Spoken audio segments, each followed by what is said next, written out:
I just woke up in a fucking steaming mood, yeah? Because I live in a shithole!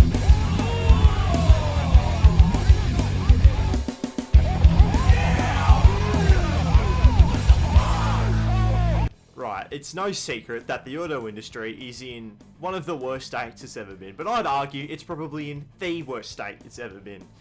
Some would argue that, you know, the oil crisis period was worse, but I'd disagree because it has brought on unforeseen consequences by this guy in particular, and as such, we've had to live with some of the most cancerous market and design trends that we have ever seen. It isn't even particularly the electrification of vehicles that gets on my nerves so badly. It's reviving a long-forgotten nameplate and butchering it for no good fucking reason. Making all sorts of decisions that made absolute sense to no one, while there are perfectly good examples of how to do something correctly right in front of you.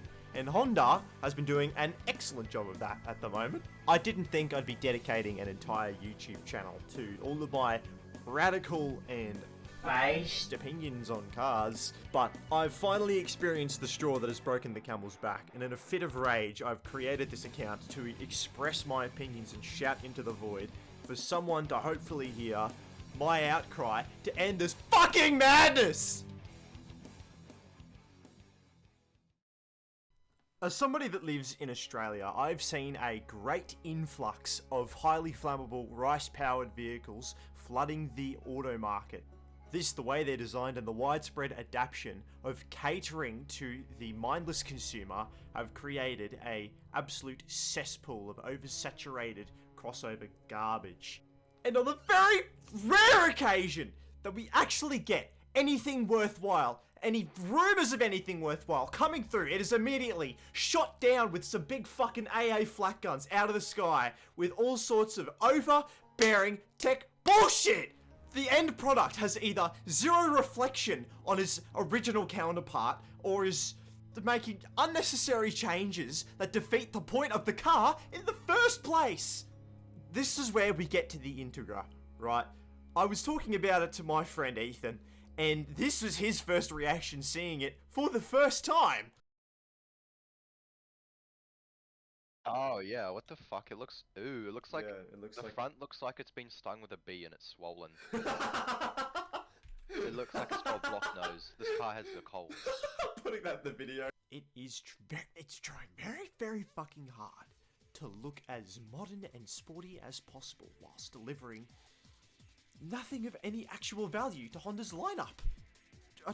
I don't understand why they made it a four-door, right? It doesn't have the hatchback sportiness of a Type R, right? And it doesn't have that full body practicality of an Accord. Or it might, but why create this fucking thing if it's just going to be an Accord that's not an Accord? What the fuck is the point of this vehicle? I don't know. It just feels so pointless, and that they missed a very, very clear niche that was right for the taking, that this car in its actual form would be perfect for. And they just fucking blundered it. And now we reach the star of this video. What is supposed to be a Prelude. Despite the fact that this looks closer to an Alpine or a 400Z. Look, I don't think we need another Prelude generation to go by and look nothing like its fucking predecessor. There is not one trait on this fucking car that you could associate with any of the prior generations of Prelude. The main issue, right, was that I woke up, I read a headline that said that the Prelude was being revived after 22 years of inactivity, and it's a fucking electric vehicle. Now, at the time of recording, it's been updated to say that it may be a hybrid, and that this is just a concept, but Honda has reserved the rights for the name to the Prelude again, and this is a concept that has been in the works for a while. This is happening, and they are completely fucking butchering it. What is so bad about this to me is that I own one. I own one of these fucking cars. I own the 5th generation, right? And I love this car. It's a bit of a piece of shit, but it has been the best driving experience I could have as a P-plater in Australia. Now, in owning one of these, I've gathered an understanding as to how and why this new Prelude concept is a complete botchery of what the car stood for at all. I've seen a lot of people say in the midst of this car's revival that it was always just Honda's tech mule for, you know, different tech tests and stuff like that, but really, the furthest it went was promoting four-wheel steering in the late 80s as a marketing gimmick, and then I guess the weird dash in the Mark IV, if you count that. But aside from that, no, it has just been a premium front-wheel drive option for people that like Hondas, but don't want something shitboxy like an Integra. And from what I've heard as well, the new generation is supposed to still be front-wheel drive, but also be electric. What the fuck's the point in that? I guess that is more evidence that it would be a hybrid, because there is no reason to confine your car to front-wheel drive whilst having entirely electric motors powering the car. But if they do commit to creating an all-electric product, then that just shows to me that I'm right in that they need to stop trying to revive these previous names, because they're not fucking good at it. They don't know what they're doing. But what power do I have, right? And what is my say worth? If anything, I just need to express this feeling of betrayal that I have, you know? Or at least the disappointment of seeing these fucking abortions being posted as the latest and greatest addition to the auto industry. It just isn't.